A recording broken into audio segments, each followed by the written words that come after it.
Naeli, your favorite health advocate that's all about creating and designing a healthy and balanced lifestyle that honors who you are, your preferences, and who you want to be. On today's video, we're discussing a very important subject, if you ask me as a health coach, but also a very important aspect if you are the person that's embracing a health journey or a transformation journey in your life. And it's all about support systems. That community, that network of people that's there to encourage and support your health goals, your transformation goals, is very important, because either they can make your journey better or completely miserable, and they can help you achieve your goals and surpass them, or they can be setting you back. So really, it's a very key aspect for you to select and to create when embracing a health journey. And a support system, I wanna get this out of the way. It doesn't have to be a community, a whole group of 100 people. It can at the same time be 1 or 2 or 3 people.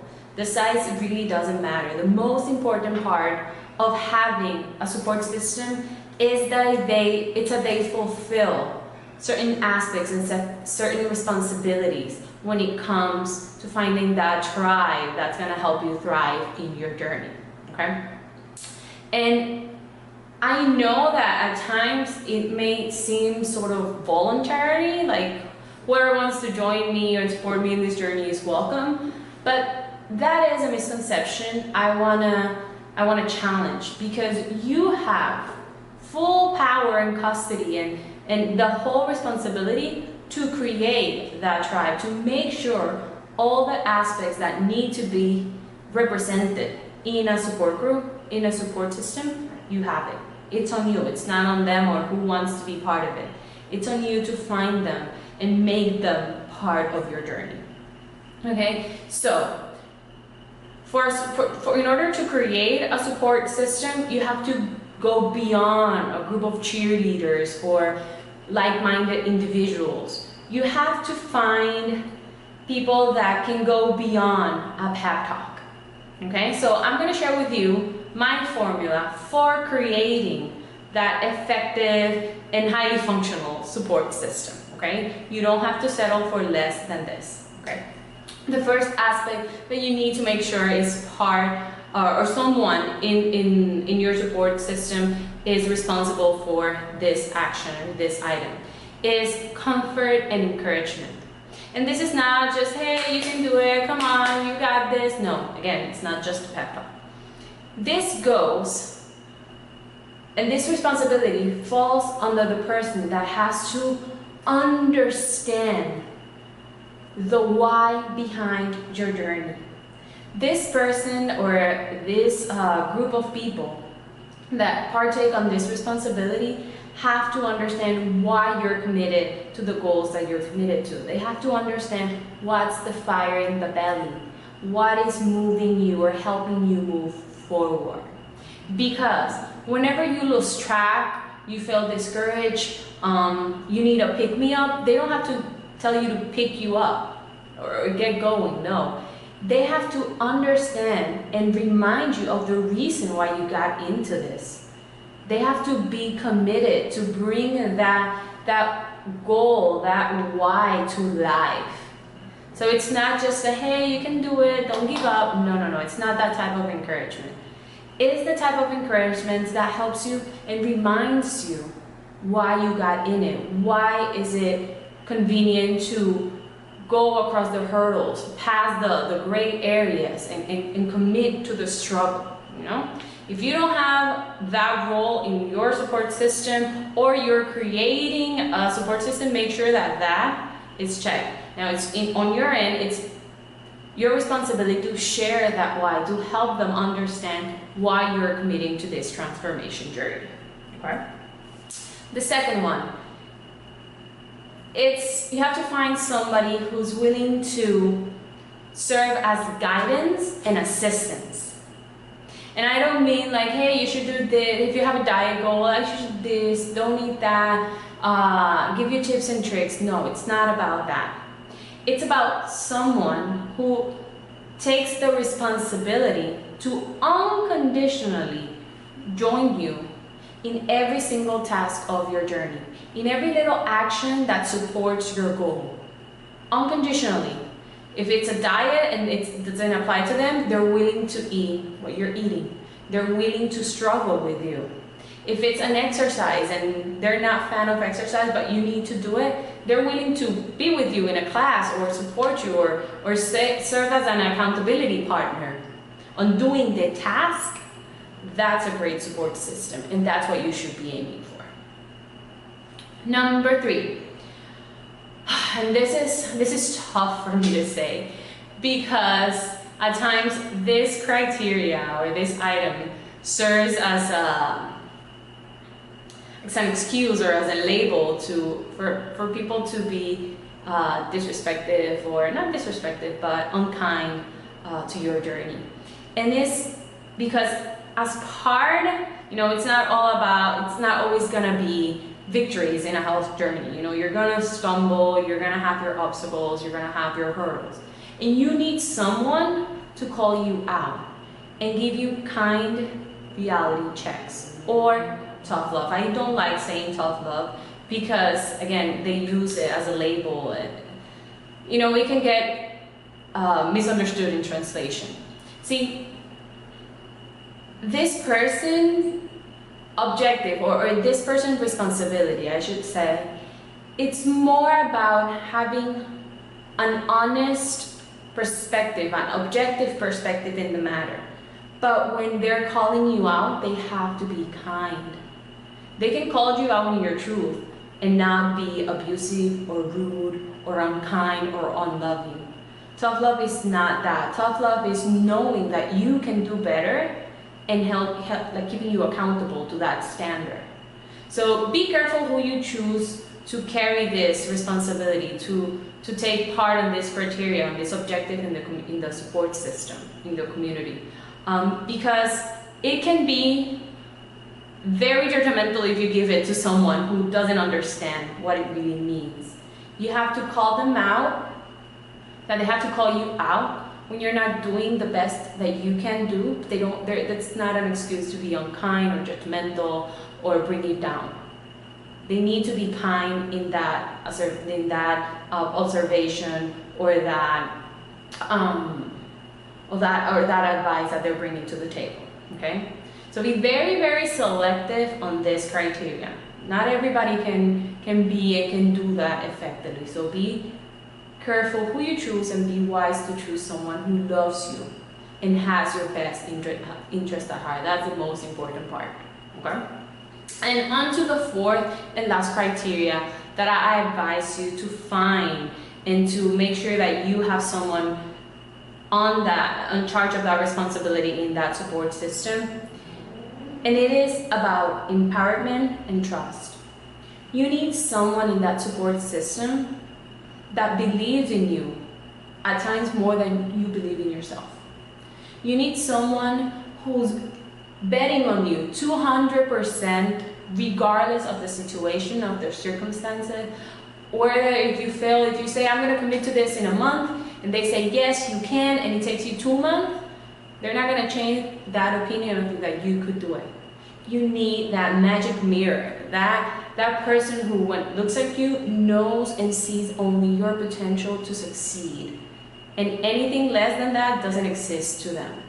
So make sure you have a person that is there for the empowerment and the trust that you need to achieve your goals and complete that health journey. Okay? So again, I want to make this really clear. These 4 criteria doesn't have to be for one person, and it doesn't have to be 100%. You can create how much community or how much support system you want, but make sure that all of those criteria, all of those responsibilities are taken care of and someone is in charge. And be very vocal about it. If you're bringing someone into the equation, into your support system, tell them, hey, this is how you're gonna help me and this is what I need from you. This is my goal, and this is my plan, and this is what I need from you. And you're going to be able to see that people are really supportive when they are clear on what's expected of them. They really can make a difference in a health journey, whether it's easier, whether it's funner, whether it is enjoyable, or whether it sucks. That support system can help you be on each side of the spectrum. Okay, so you have to be very selective on who you choose to keep you right on track, right down the middle. Okay, so now on to the next topic of our video. If you are trying to be a support system for a loved one that is on a health journey, you need to go beyond, like I said, beyond that pep talk. It helps, but it's not all that there's to it, right? So there's 3 things I would advise for you to practice and make sure that you bring to the table for someone who's on a health journey or has some health goals. First of all, it's listen with the intention of understanding what they're saying, not with the intention of answering or responding. Make sure that when they talk, you listen, and after that you listen and understand what's the next step from their point of view and their needs, make sure that you answer with love. That every advice and every word and every encouragement that comes out of you is based on love and their best interest at heart. Even if it doesn't mean that you have to agree to 100% with the way they're doing, but you have to let them know in a loving and supportive way. Your needs come second and third. Their needs go first and foremost. Okay? Number 2, you're there to celebrate each and every victory, each and every milestone, each and every step of the way, whether it's big, whether it's small, whether it's super significant, whether it's not so significant, but it's a progress for them. You have to be there to celebrate it. Again, it's not just the pep talks, you take the good and the bad, but most importantly, you have to take a higher participation when the going gets good and it's time to celebrate. Because this is a thing. At times people forget that each and every step of the way, it's hard for people on a health journey. Some are easier, some are tougher, but nonetheless, keeping that progress, at times it's hard, it's tiring, and it's change. Change doesn't always come easy to all. So you have to make sure that you are celebrating each and every progress forward. I mean, that's kind of redundant, but yeah, you have to, it's that type. That's where you're allowed to be a cheerleader. It's not just the pep talk, it's not just rooting, but it's also celebrating every step of the way.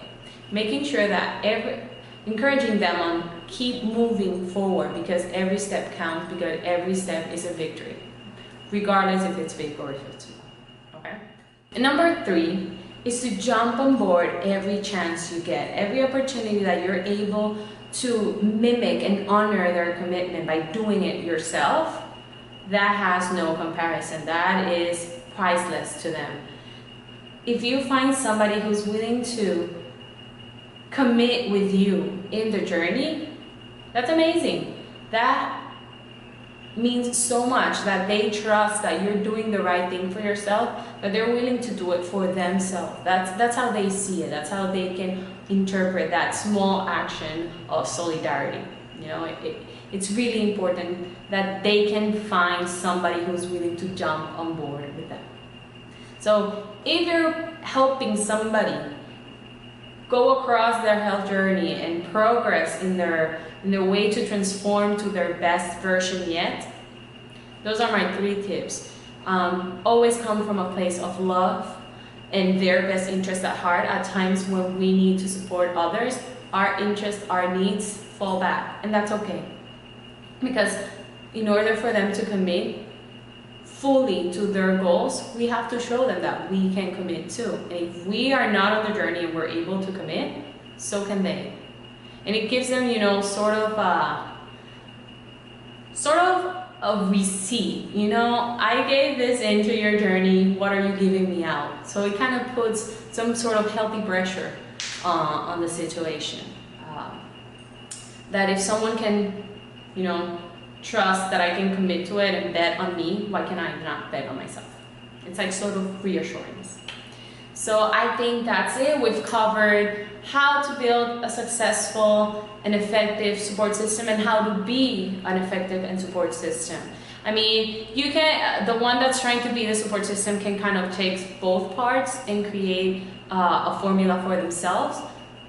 And at the same time, know what the people, like the person going through the health journey should be looking for. And if you see that somebody in the community is not playing up by their rules, tell them and encourage them to be selective of that support system, because it, again, can make a difference in the outcome of that journey.